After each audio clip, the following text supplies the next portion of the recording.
पुण्यातील social media star Atharva Sudame त्यांच्या पुणेरी रील्समुळे केवळ महाराष्ट्रातच नाही तर परदेशातही लोकप्रिय आहेत। मात्र अलीकडेच एका नव्या वादामुळे तो चर्चेत आलेला आहे। एका सणाशी संबंधित रीलमुळे अथर्व वादाच्या भोवऱ्यात सापडलाय। या व्हिडिओवर सोशल मीडियावर जोरदार टीका सुरू झाली।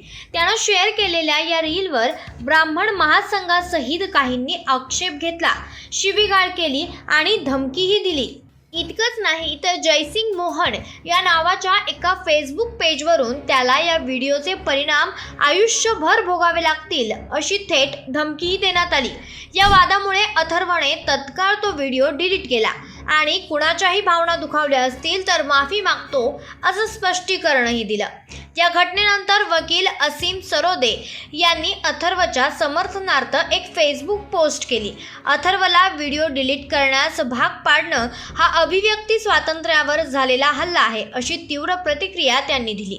तसेच अथर्वच्या कामाचं कौतुक करणारे मनसे अध्यक्ष राज ठाकरे यांनी त्याच्या पाठीशी उभं राहावं असं आवाहनही त्यांनी केलंय।